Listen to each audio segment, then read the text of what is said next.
welcome to Paul's Take. And today is my take on car drivers' review between the Tesla S versus the Porsche, what is that? The new Porsche, what we got here? I don't know. New Porsche electric vehicle that they got. It's all electric, 100%. I'm driving, so I can't get into the numbers, but let me tell you something. Nothing chaps my hide more than a biased review. That's right, I said it. Car and driver, they're biased. At least they appear to be biased. I'll tell you why. Okay, so they're reviewing these two cars, right? Porsche, what does it say? Porsche Taycan? Yes. Anyhow, so when you compare a Porsche to another sedan, it's not like comparing a Lamborghini to an F-150, right? There's two different categories. So I feel like they're almost judging the Porsche on a category it's not even in, right? I'll tell you why. Okay, let's go back a little bit. I don't want to jump into that right away, but I'll tell you my history on car reviews and my history with myself. I used to work at a car dealership. I was there for like a year. And I'll tell you which one. It was a Kia dealership. And this was like 13 years ago, before they were really cool. They're pretty cool now, right? I think pretty much people accept the fact they got some pretty nice cars out there. I would say among the best now, really. Especially in the styling department. They got their style down. Okay, so even back then though, their styling was a little behind, which is fine. But I would see all these reviews, how they compare the ride quality and the comfort to all the other popular established companies like Honda and Toyota or Nissan. And they would always rank really, really low compared to them. So styling is very subjective. Even comfort to a sense, or ride quality, is kind of subjective. But I would drive our Kias, and some of them were older, some of them were newer, like, I guess, some were that was there, let's see, what were they? I forgot the name, it's been so long, but there was a Kia, I don't know, real basic. When I got there, it was already an older model, like they were even selling the same model for like 5 years, and it was outdated. But the newer models coming in were pretty nice ride qualities. It drove great. So when I would drive them, I was thinking, oh, it's a nice driving car. It drives great. Drives one of the best cars I've driven in that category. So, but then we get a used car come in with low miles, could be the same year, because you get a lot of those. It's really weird. It'll be like, say, a 2020, you would get a 2020 car with 7,000 miles on it. So basically a brand new car, but other makes. So when we get these cars that were from like the competition, competitive to the ones that we're selling, and the reviews were so great, I would look forward to trying one out, expecting amazing. They're talking so much smack about our Kias. These cars got to be amazing, but they weren't. A lot of the times, I would almost say most of the times, I felt the Kias actually drove better than the cars that were supposedly crushing them. And like I said, styling was subjective. And yeah, probably the styling maybe wasn't quite as good, but it wasn't that bad. Even back then, it wasn't really that far off. I can remember when the Kia Sportage, there's so many different, it was, I guess, the second generation of the Sportage came out. That's a really nice driving car. I think it would go with any other car back then. But yet, it still was getting dogged out. And I was like, really? Okay, anyways, you get the point. You get the idea. And I realized back then, you had to really drive the car before you make your decision.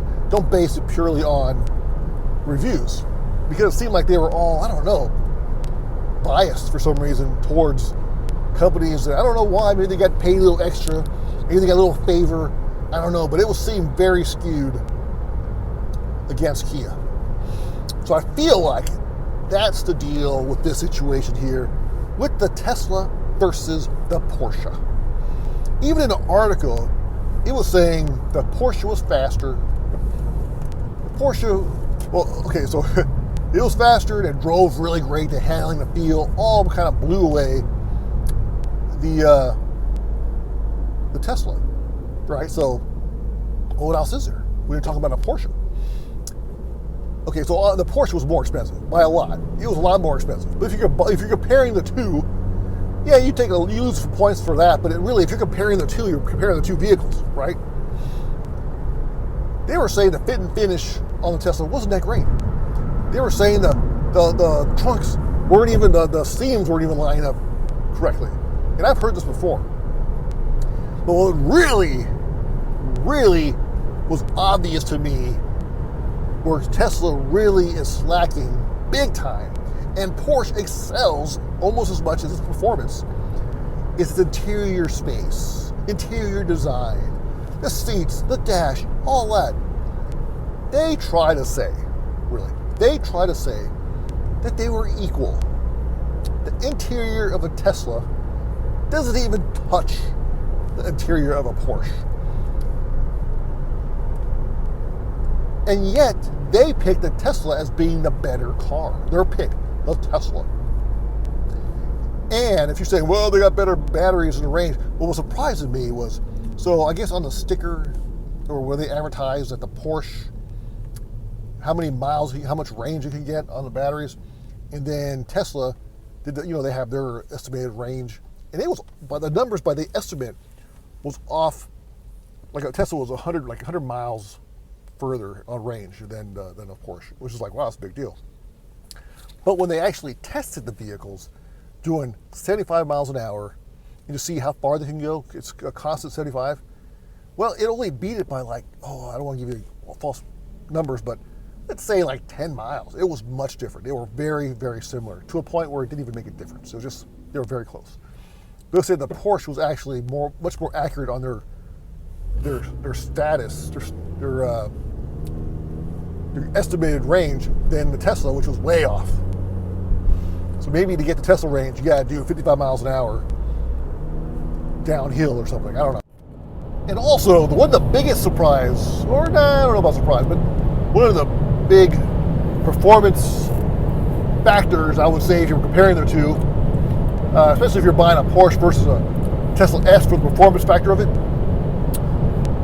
I guess Tesla has an issue with overheating, not a heating problem per se, but like a performance factor where if your car is cool, it'll take off like a rocket. And they have a launch mode, but apparently it's got to be cool to stay. There's like a big process with it. Well, Porsche was saying how theirs doesn't have that issue. You could basically launch it, stop, launch it, stop, launch it, and the numbers, the time will be the same, be similar, very close. Whereas the Tesla apparently had a reputation of the first time would be super crazy fast, and then after that it starts slowing down to not nearly as fast. And I was shocked. They did the comparison and it showed that the Porsche was correct. Their launches were similar, and the Teslas weren't. But it was a very big difference. I was really surprised. Like the first run was crazy fast. It was ridiculous. What do they say, 2.5 seconds? But then by the worst time was all the way up into I think 6 seconds. And don't quote me completely, but it was huge. It was a big difference, massive. So that's also a very important aspect of comparing the performance of the two vehicles. That the Porsche can consistently do, you can consistently accelerate like a crazy person, whereas the Tesla, you can't. It gets too hot. So the Porsche lost a lot of points for back seat space, and the windows in the back were not as good as the windows in the Tesla. It's you buy a Porsche for that? No, come on, seriously. All in all, the Porsche was better, except for luggage space, cargo space. You don't judge a Porsche, a sports car, for cargo space. I'm sorry, you don't. And if you do, it's just a little bit of a touch, a little point, but not. It shouldn't be enough to skew the numbers so much even though the Porsche was better in basically every way, that you're going to say that Tesla was a better car because it was cheaper. Well, in that case, if that's the criteria, then a Honda Civic should beat the Tesla, right? Or an F-150 should beat a Lamborghini because it could tow more, it's got much more cargo space. But if you're comparing something to a Lamborghini, you're obviously trying to say you're a fast sports car. So that's my gripe. If you're going to compare the two cars and have a comparison, compare the cars. The price shouldn't make that much big of a difference. And also, if you're comparing anything to a Porsche, you know it's about performance. It's going to be performance factors, not rear window visibility. You know? All right, well, that's my take on listening to car reviews. Don't listen to them. Or, at the very least, don't make your final decision on it. Go out, test drive the cars that you are on your list.